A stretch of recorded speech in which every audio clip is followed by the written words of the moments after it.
Assalamualaikum warahmatullahi wabarakatuh. Jumpa lagi bersama kita di pembuatan media dan penanaman jasa training grup A sesi A3. Di sini ada Nugi Melasari NPM 31 dan saya Anis Rahmawati NPM 32. Langsung saja kita masuk ke dalam pembahasan materi. Yang pertama yaitu mengenai media pertumbuhan mikroba. Media pertumbuhan mikroorganisme adalah suatu bahan yang terdiri atas campuran nutrisi atau nutrien yang digunakan oleh suatu mikroorganisme untuk tumbuh dan berkembang biak pada media tersebut. Mikroorganisme memanfaatkan nutrisi pada media berupa molekul-molekul kecil yang dirakit untuk menyusun komponen selnya. Kemudian media pertumbuhan juga bisa digunakan untuk mengisolasi mikroorganisme, identifikasi, dan membuat kultur murni. Selanjutnya yaitu ada kegunaan media pertumbuhan mikroba adalah sebagai berikut. Yang pertama, untuk tempat hidup jasa trenik yang sekaligus memberi bahan makanan yang diperlukan oleh jasa trenik itu. Yang kedua yaitu untuk membedakan macam-macam mikroorganisme tertentu hanya bisa hidup pada media-media tertentu. Next. Selanjutnya yaitu jenis-jenis media.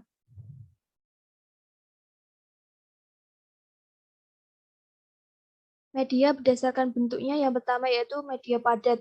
Media ini mengandung banyak agar atau zat pemadat kurang lebih 15% agar sehingga media menjadi padat.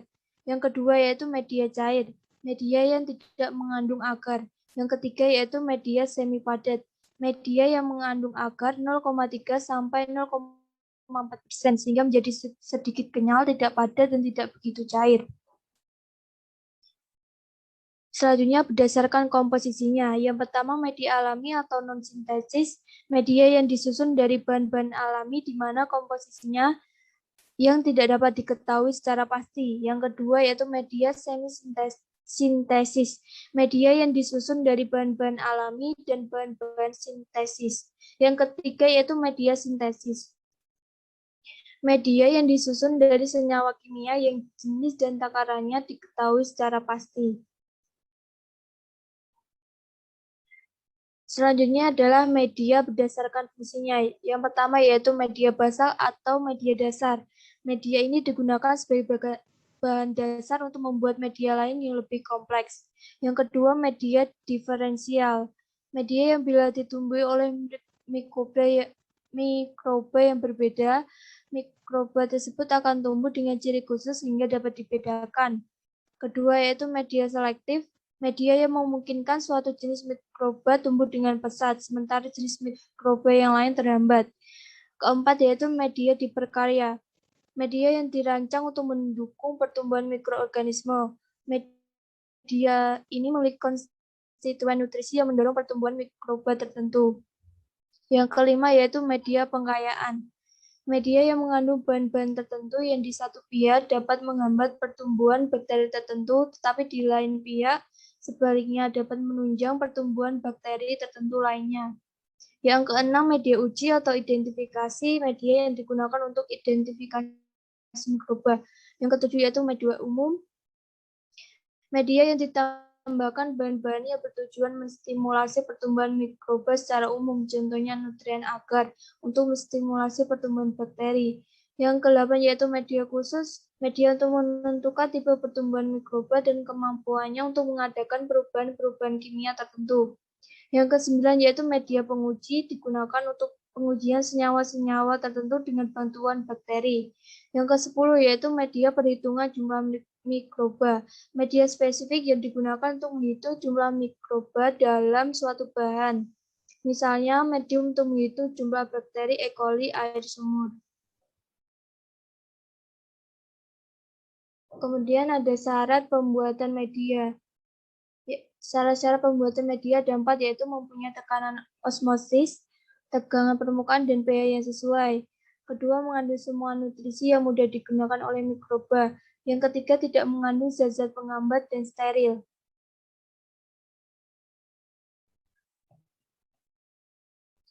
Kemudian ada nutrisi.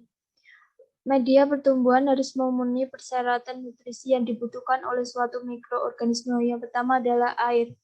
Air merupakan komponen utama sel mikroba dan medium. Fungsi air sebagai sumber oksigen untuk bahan organik sel pada respirasi. Yang kedua, sumber energi. Untuk mikroba, yaitu senyawa organik atau anorganik yang dapat dioksidasi dan cahaya, terutama cahaya matahari. Yang ketiga, yaitu sumber karbon. Sumber karbon untuk mikroba dapat berbentuk senyawa organik maupun anorganik. Yang keempat, yaitu sumber akseptor elektron. Proses oksidasi biologi merupakan proses pengambilan dan pemindahan elektron dari substrat. Akseptor elektron ialah agen siap pengoksidasi. Yang kelima yaitu sumber mineral. Mineral merupakan bagian dari sel. Unsur penyusun utama sel ialah karbon, oksigen, nitrogen, hidrogen, dan fosfor. Unsur mineral lainnya yang diperlukan sel ialah kalsium, kalium, magnesium, natrium, dan klorida. Unsur mineral yang digunakan dalam jumlah sedikit ialah Fe, Mn, kobalt, Cu, Bu, Zn, Mo, Al, dan lain-lain yang tidak diperlukan oleh jasad. Unsur yang digunakan dalam jumlah besar disebut unsur makro, dan dalam jumlah sedang unsur oligo, dalam jumlah sedikit unsur mikro. Yang terakhir yaitu sumber nitrogen. Mikroba dapat menggunakan nitrogen dalam bentuk amonium nitrat, asam amonia, protein, dan sebagainya. Jenis senyawa nitrogen yang digunakan tergantung pada jenis jasadnya.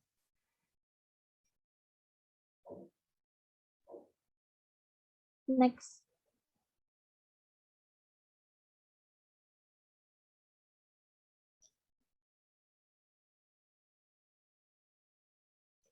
Kemudian ada ciri kerusakan pada media. Yang pertama, berbau busuk. Media itu memiliki bau yang khas media, seperti sedap-sedap khas media. Begitu, jika sudah rusak, maka akan berbau busuk. Kemudian yang kedua yaitu perubahan pH. Waktu sterilisasi dicek pH-nya terlebih dahulu. Cocok untuk mikroba yang akan ditumbuhkan atau tidak. pH 7-8 untuk merupakan pH yang bagus untuk media. Kemudian untuk mengecek kerusakan pada media tidak bisa menggunakan sterilisasi. Yang ketiga yaitu warna menjadi gelap atau keruh. Media agar atau nutrien broth berwarna kecoklatan atau oranye. Namun jika berubah keruh, maka media tersebut sudah rusak. Yang keempat yaitu penyusutan kekentalan. Jika pada media agar atau kecambah wujudnya berubah ke encer atau kenyal, maka media tersebut sudah rusak karena kedua media tersebut wujudnya adalah padat. Yang terakhir yaitu pengendapan. Apabila media terkontaminasi misalnya terkena debu, maka akan terjadi pengendapan.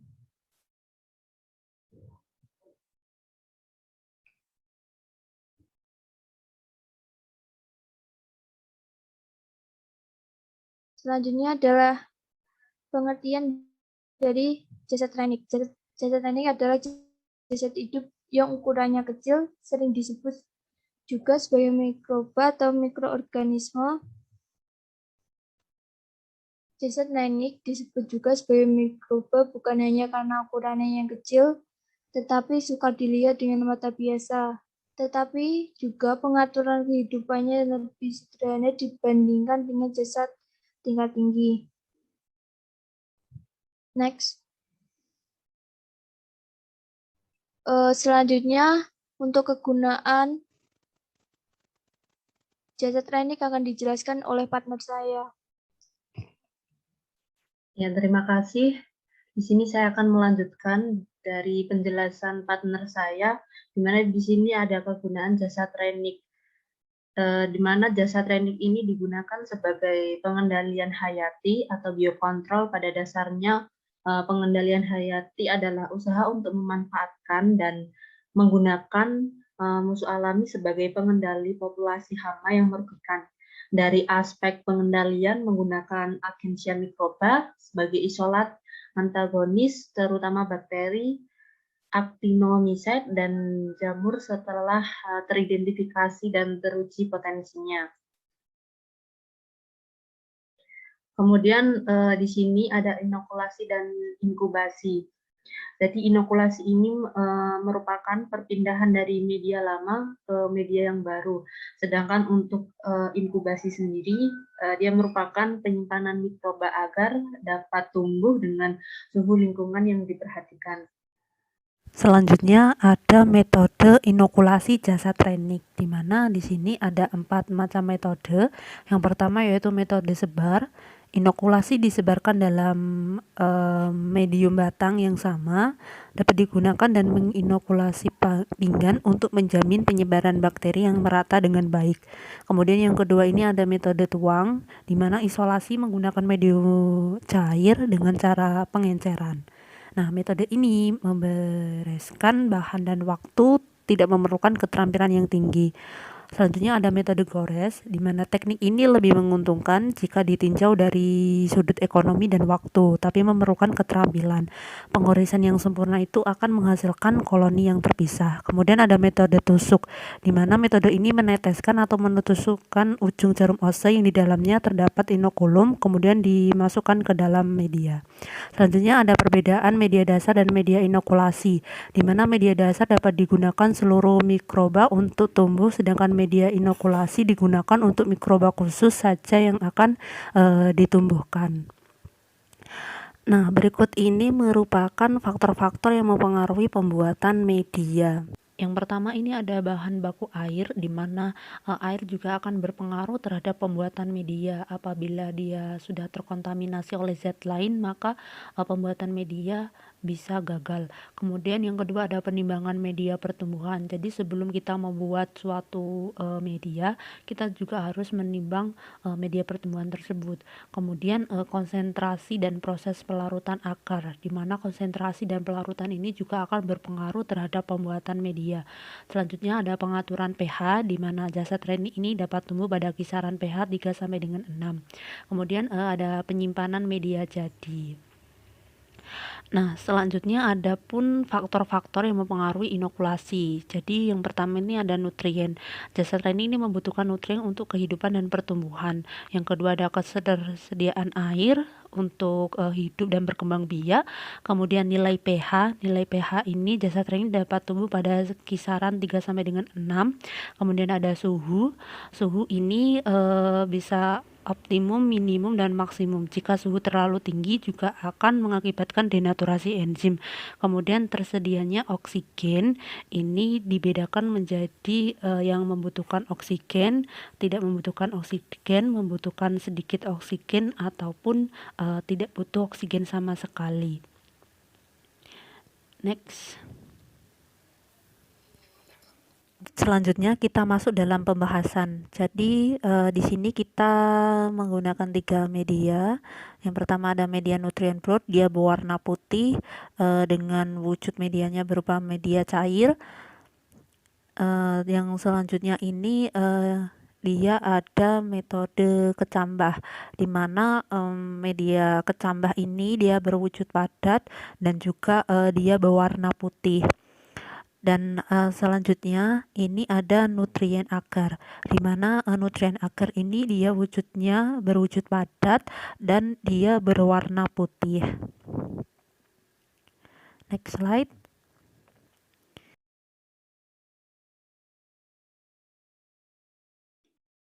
Baik, di sini ada 3 macam jenis media yang kita gunakan.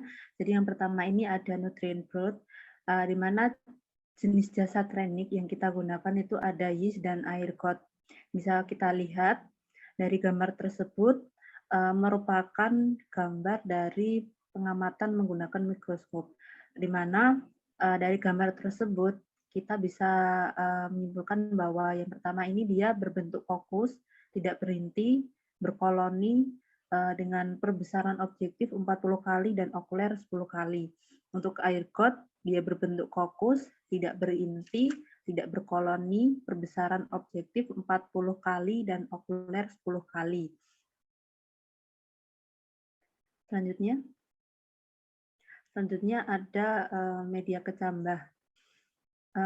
Di sini juga sama, kita menggunakan jasad reniknya berupa yeast dan air got, di mana untuk yeast di sini dia berbentuk kokus, tidak berinti, berkoloni, perbesaran objektif 40 kali, okuler 10 kali. Dan untuk air got, dia berbentuk kokus, tidak berinti, tidak berkoloni, perbesaran objektif 40 kali, okuler 10 kali. Dan selanjutnya ini ada media nutrien agar, di mana untuk jenis jasa trainingsnya juga sama, ada yeast dan juga air got. Di mana pada yeast dia berbentuk kokus, tidak berinti, berkoloni, perbesaran objektif 40 kali, dan okuler 10 kali.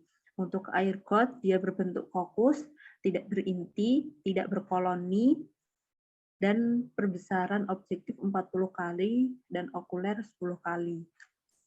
Demikian yang dapat kami sampaikan, kurang lebihnya mohon maaf. Kami akhiri. Wassalamualaikum warahmatullahi wabarakatuh. Semoga bermanfaat.